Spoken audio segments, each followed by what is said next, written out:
All right, guys, we should be live now for baseball, 4-game slate, potentially one of the worst pitching slates you'll have all season long. It's ugly. You're going to have to get ugly with it. Speaking of ugly, I'll just address this now because I'm probably going to get a few questions today.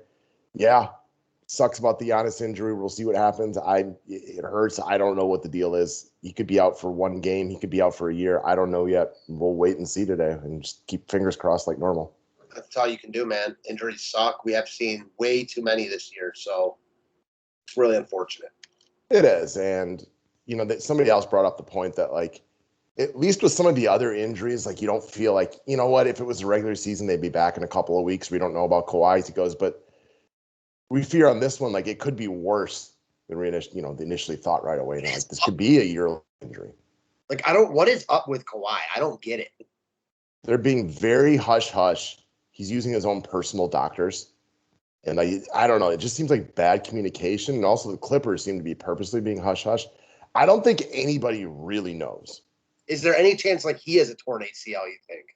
No. It sounds pretty confident it's some version of a knee sprain. Okay.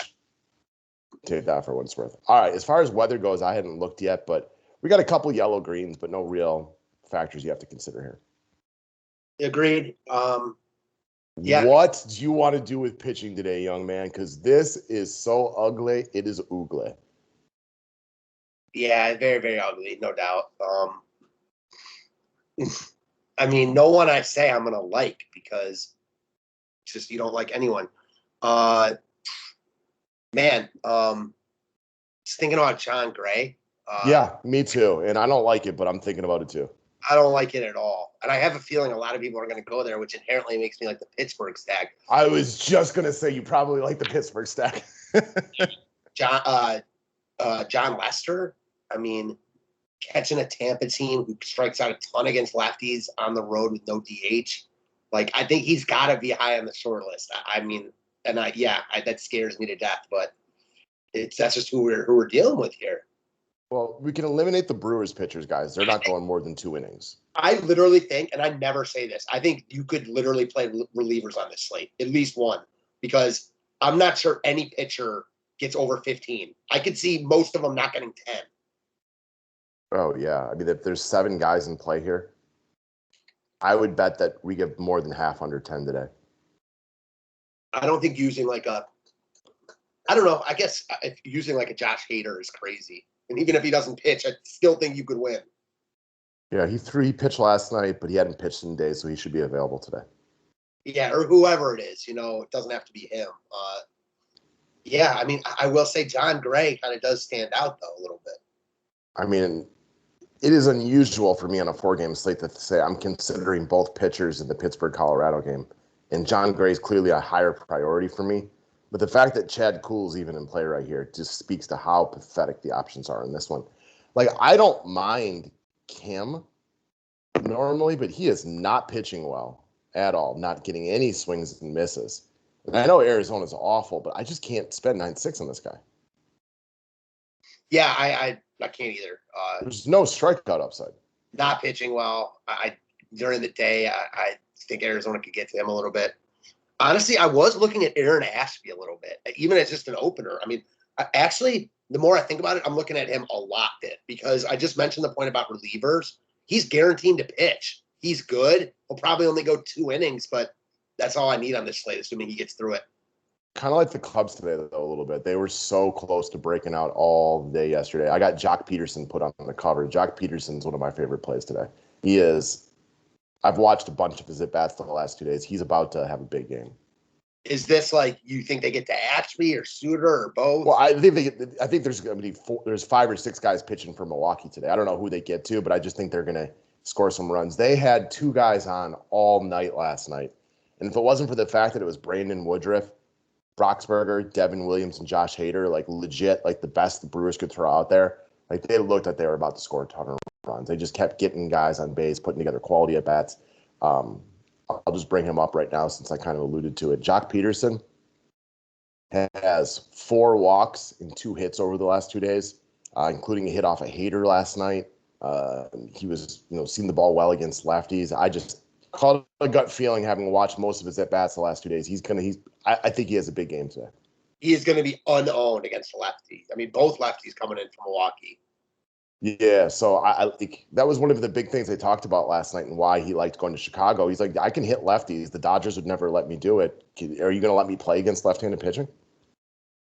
Okay, I love that. I mean, I think he's very low owned, even at that 4K price tag. There's a lot. We talked about it with pitching. There's a lot of good offensive spots today.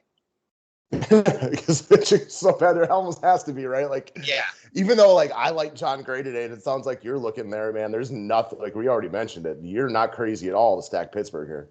Not even a little bit. So, all right, I do think gun to head, and I don't like it either. I would probably run out John Gray and John Lester right now. Yeah, man. I don't have a good answer. I will say, like, man, Arizona's so bad. Like, I that's a tricky one for me. Kim or Arizona, neither. I don't know. Not that it makes me want to throw him, but Michael Wacha is coming off his best start in a long, long time. Yeah, I mean, I like all of Washington in this game. Washington, Lester, and their bats over Wacha.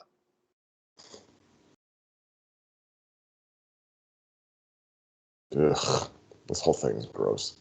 It just feels dirty. No matter what you press submit on, you're not going to like it. Yeah, I mean, honestly, like, I don't know how expensive they are, but I don't even think it's crazy to use Ashby and the Cubs, knowing he's only going to go like 2 innings. Not at all.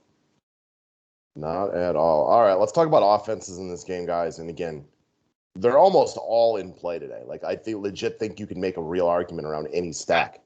And then this includes the guys I got in my lineup right now. John Lester, we talked about it last time. Like, he had been all right, but he also reminded us last game that, like, when he's not on with his lack of velocity at this age, he can get absolutely crushed. Yeah, exactly. So I couldn't agree more. I mean, starting at the top with Arizona, like, they're not the sexiest names, but I mentioned Josh Rojas. I think he's right back in play. Christian Walker pinch hit double yesterday. I like him. This Rojas is seeing the ball well. Christian Walker seeing the ball well. They're very cheap. Not that you need it, but that will keep their ownership down because you don't need the salary. Agreed. Finally, they put Marte on the IL. I was wondering how long that was going to take him. Yeah. There you go. I got you on that one. And as far as St. Louis against Riley Smith, I don't think they're like my top stack here or anything like that, but I would assume they're not too high owned, especially for 4-game standards. And they are better against right-handed pitching. Like, they just had a much better year. The pitchers in this game were really good yesterday, ironically. Carlos Martinez and Kalen Smith. Martinez was a tad bit better, which is just bizarre. Arenado's still red hot, so he's my favorite piece of St. Louis if you're going there. Makes sense. He's also their best player, so. Yep. Then in their outfield, they have reasonably priced outfielders with Carlson O'Neill. It's tough because, like, Goldschmidt is so bad now. Like, it doesn't mean he can't have a good game, but he just sucks. What do you think? Do you have any explanation? Because this guy was, for 5 years, one of the best hitters in baseball, and then has just dipped the last 3-4 years. No explanation for it. He's just not very good anymore. Remember how bad he was also for, like, the first half of that one season in Arizona? And then, like, he was so bad. And then he turned it around, had a really good second half of the year. And it seems like since then, he's just progressively gone more and more downhill. No, I don't know what the reason is, but he strikes no fear in pitchers' eyes, in my eyes, if I'm using an opposing pitcher when he steps in the box. None at all. And None. Like, back in the day, he was the best first baseman in baseball for a couple years. And now, like, if you asked me to name the top 5 first basemen in baseball, like, his name wouldn't even come to mind. Like, I wouldn't even think about him as even putting him in that list. Not sure he's top 15 or 20. Right? Like, you think about other guys that he would be competing with, like, back in the day, like Joey Votto. Right. And I'm like, Votto's probably just as good as he is still right now. And Votto's not a shell of what he once was. Like, Votto's, I think, significantly better right now. I think that Votto also went through, like, a couple years where he was really bad as well. But right now, I think Votto's definitely better. Ugh, Paul Goldschmidt. All right. Anyways, just as far as St. Louis goes, I want to see where ownership comes on this slate. I think it's really important, For sure.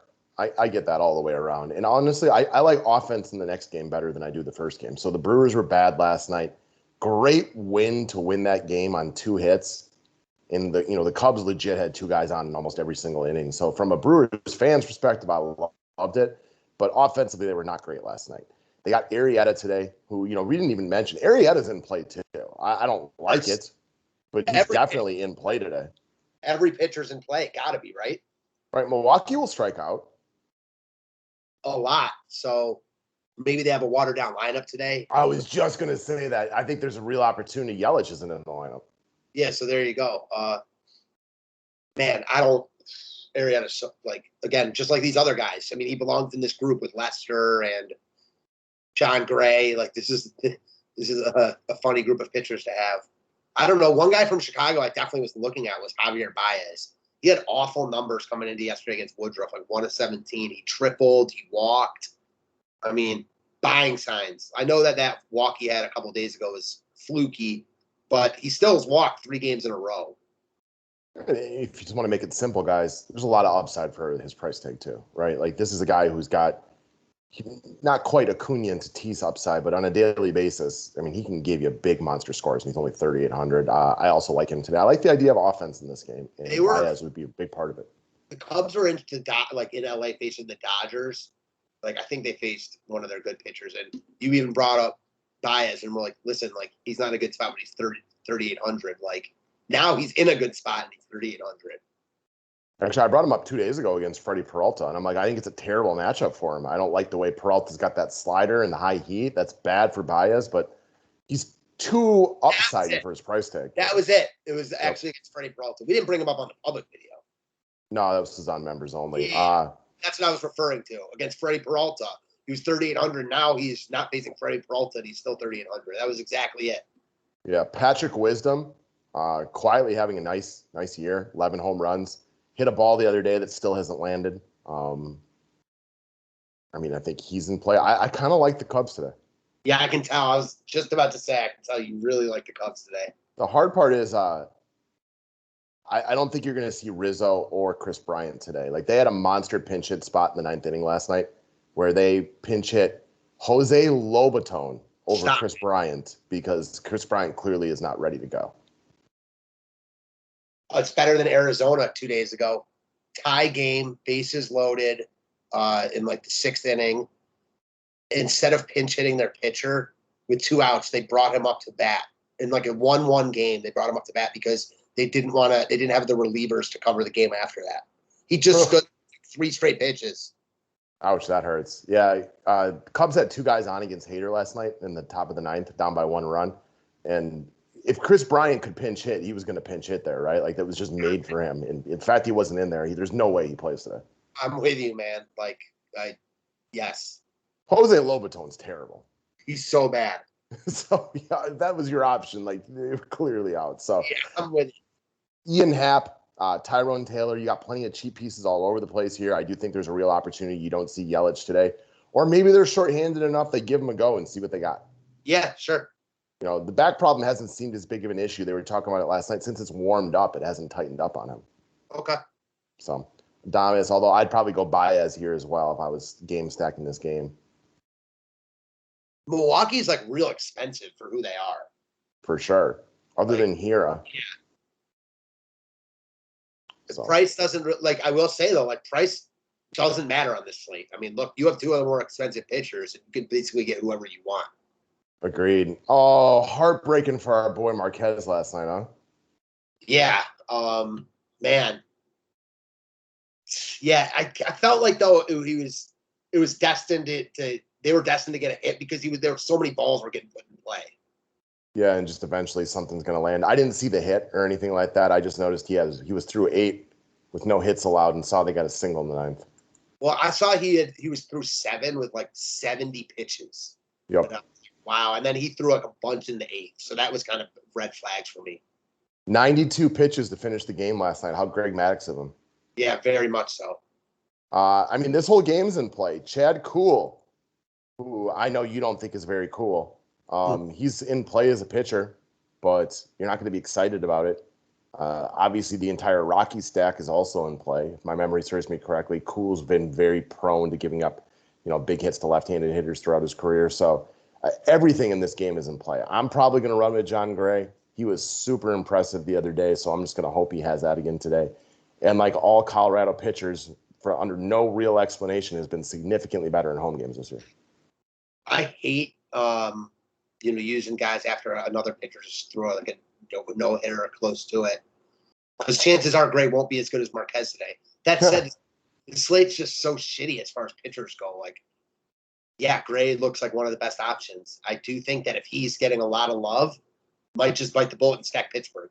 I get that. You mentioned you're waiting on ownership. That makes a lot of sense today as well. It wasn't out before we started the video. Waiting on that here myself too, because if you I don't really love St. Louis today, but if you're telling me St. Louis is 3% owned, but the Cubs Milwaukee game is like just heavily stacked all over the place, well, I don't think St. Louis is that much worse of a stack to potentially go off right here. So I would love to play the ownership game today. Yeah, I think ownership just came out actually, and it does look like St. Louis is getting kind of under owned. The Cubs and Brewers also low owned. Okay, people going heavy to Colorado? They're going heavy to Colorado and Tampa Bay. Okay. Lester's coming off that god-awful start, so I thought that was a possibility. And Tampa Bay actually has a few names, too. So I'm, not interested in Tampa Bay at all, even if I don't use Lester. I got you on that one. It makes sense to me. I think Lester's now I'm definitely going to use. I mean, I like the leverage. Tampa K's a lot. Again, no DH. I get why Tampa's getting love because Lester's not good. But on this slate, I mean, I mentioned Lester. He might be my favorite pitcher. Okay. Finishing up on the Pittsburgh-Colorado game.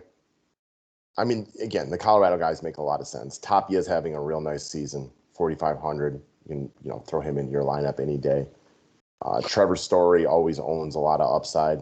I don't think he's a top priority for me today. He's 6,200 facing a righty and stuff like that, but he's clearly in play. It's not really hard to get to him. No, it's not. I mean, if you use these two pitchers, though, Lester, Gray, you do at least have to make some decisions. You can't just get all the high-priced guys. Well, the only decisions you have to make is, which high-priced guys and which positions you have to use. Because, you can't use, I don't know. For me, if you plug in, a Josh Rojas, and there's really cheap guys to use, in my opinion, like a Polanco, Gregory Polanco, or whoever it is. I don't know. Ben Gamble hit third for Milwaukee yesterday at 2,200. For Pittsburgh. For Pittsburgh, excuse me. He might have hit third for Milwaukee last year a couple times because their lineup wasn't very good. Over Milwaukee, Cleveland, Seattle, and that's all since last year. He's been everywhere. He sucks. All right, so Tampa Bay getting a lot of love against Leicester. I'm going to assume Margot and Arozarena are two guys that will be heavily owned then because Margot is very cheap. Arozarena is very cheap for who he is. He's also in the midst of, oddly, this is a weird game log right here. He's got 3 3-hit games and then 7 games where he hasn't had a hit over the past 10. That's odd. Yeah, it is odd. Very much so. Take that for what it's worth. And he's in play. He's a good hitter, but I think we all got a little too excited about him in the postseason last year. He's not that good. No, but we also see this, hitters in their second year. He is a rookie this year, which is bizarre. But, pitchers adjust. I've been thinking about this. Vlad might be a different story, but I'm not going to be surprised at all if Vlad's better this year than he is next year. Players just fluctuate. We see it with Bellinger. Only the true, the Mike Trouts of the world. Even other superstar type players really fluctuate in baseball. That's just how it goes. I mean, look at Bryce Harper, Trevor Story, who you just brought up. That's just how baseball's played nowadays with so many strikeouts. Well, and that speaks to the greatness of Mike Trout. Yeah. On any given year, we've seen Mookie Betts with 2 seasons over the past 5 where he was probably better than Mike Trout for the season. But Mike Trout does it every single year. Some of these guys have up and downs. You mentioned Bellinger. He's another guy, right? He's had 2 years where he's been amazing, and he hasn't been really that good the other ones. Mike Trout, every year you can just lock him in for perfect performance. There's always these other hitters that you talk about. Oh, Yelich, Bellinger, Jose Ramirez, Lindor. But Mike Trout's always there, It does seem like Tatis and Guerrero will always be there. That's what it seems like, at least. Acuna, too. Yeah, Acuna, too, for sure. Yep. Wander Franco, 4,700, probably gets a little love today. Man, he had that big opening game, has not looked the part since then. No, he hasn't been god-awful, but he hasn't been 4,700 worth. No. Doesn't mean he won't be today, but It's also a reminder, as great as this kid's going to be, like, it's a brand new level of baseball for him. It could take him a couple weeks. It could take him a year to see really kind of hit the ground running and being as good as we know he's going to be. He had a big first game, and it was really easy to get super excited about him, but he is 15, 18, 2 of 22 since then. Yeah. So, yeah, he has been pretty bad. So, I don't know. I'm with you, though. I'm probably not. If Tampa's chalk, I'm not that interested. I am seeing, as far as ownership goes, interesting. Aaron Ashby coming in 70% ownership. I don't think that sticks to you. I don't know, man. Like, the pitching on this slate is so bad, and he's been good in the minors. And I will say, like, Anthony Kay the other day was high owned, 30% owned on that big slate. I'm not sure I buy that he's 70% owned, but just because Hasn't pitched more than 2 innings in nearly a month. But I don't think that matters on this slate. Potentially, I mean, I guess if nobody's going to get excited about John Lester, John Gray, Cam Arrieta, which I guess there's no reason to be excited about those guys, I can understand it. Yeah, Cam and Arrieta are the other 2 pitchers that are coming in with a lot of love. Okay. So Lester and Gray, not so much, interestingly enough. Yeah, well, I think for me, John Gray's a distant first place for me, and it sounds like John Lester is your guy. Yep. So, what's worth? All right, as far as Washington against Tampa Bay here, sounds like you're big on the Washington guys. Soto? Yeah, I like Washington, but man, again, you can only play so many teams. So they're right there with like St. Louis for me. I like both of them. Okay. Soto, back-to-back days with extra base hits. You mentioned yesterday his home run just missed. You know, we've been calling for him to have a big game coming up soon. So 2 straight games with an almost home run and a home run. Like the double dong day is coming. I think we know this Schwarber guy. Apparently he's pretty good at hitting home runs himself. Yeah. And then Trey Turner is also just a really good DFS play on a daily basis. Yeah. Not sure I get there, but surely in play. So chalk is Tampa. Mostly, what was it? Tampa and Colorado? Tampa, Colorado, and Pittsburgh. Okay. Well, I'll probably play offense in Chicago and Milwaukee. If they're not getting a ton of love, I'm going to go there. Again, I think it's a great day to be different, and there's multiple ways to be different. You know, we mentioned both Arizona and St. Louis, both Chicago, Milwaukee, and it sounds like you know, a little bit of Washington as well. I definitely want to avoid the chalk in tournaments today because no matter which team you make a case for, I don't think the likelihood of their success is significantly lower than the other teams. I couldn't agree more. So it's a great day to play ownership, in my opinion, and I'm sure you'll double check again in 2 hours to see if things have shifted as we're going through the write-up and everything like that. But none of these teams are perfect. No, I'm looking at ownership. It's all the Tampa guys, like Arozarena, Zunino, Wander Franco, the Pittsburgh guys, Brian Reynolds, Colorado guys, Story, McMahon, Tapia for Tampa, Margot. So, yeah, I mean, I'm digging any of the other spots, really. I like your Washington or your Milwaukee, Chicago call. I actually think that's sneaky as hell. And it is hot today in Wisconsin. The roof is going to be open. The ball should be popping. The worst thing I can think about this game for me is, you know, you might get some shadows in like the 7th and 8th inning, which makes it really tough to hit. But, you know, nothing is going to be perfect today.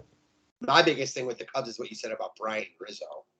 Right. But they still got some guys. Like I like Jock. You like Javier. This Wisdom kid, I think he's a wise play today. So maybe I don't need to go full on. Contreras should be in the lineup today. I'm pretty sure he didn't even start yesterday, did he? Oh, yeah, he did. Never mind. He didn't start Monday, though, it says. Okay. Yeah, he was off on the 20th. So he had a couple of walks yesterday and a single. You know, he's a pretty good hitter still. I think him, Baez, and Peterson are my favorites. And if Rizzo makes the lineup, I love him too. That's huge for me. I really don't mind when he's facing a lefty. No, not at all. And again, like Suter pitched yesterday too. So like they have Suter up here, but Suter's not going much in this game. Interesting. Okay. So I mean, I don't even know if Suter's gonna pitch today. Like they may have him up there, but he threw at least an inning yesterday. Okay, just 2/3 of an inning. Pitched 2 innings a couple days ago. Like Suter may come in, but it's not for more than an inning or two. I will say this about one other guy, Waka. It's interesting to note that like he came in as like following an opener last time out, and he's doing it again today. I mean, it's the best he's pitched in a while. When I pulled up the DK app, it has Drew Rasmussen as like the probable opener, and now it says that there. So I like sometimes when these guys come in like that. You know, they get to miss the top part of the lineup at first. I'm not a Waka fan, but I get it on this slate. I mean, I could see using Waka and Lester and pretend it's 08. I was going to say 11, but I get your point. Somewhere around there. It's an interesting slate to say the least. So we'll let you guys run with it for the day. Good luck with it. It's, you're not going to feel good about anything that you do today, but it's that way for everybody. I guess it's just one of the fun parts about DFS is no matter who you are, you're stuck making, awful decisions today. For sure. No doubt about it. And write-up will be out in about an hour, guys. All right. Good luck today. Thanks.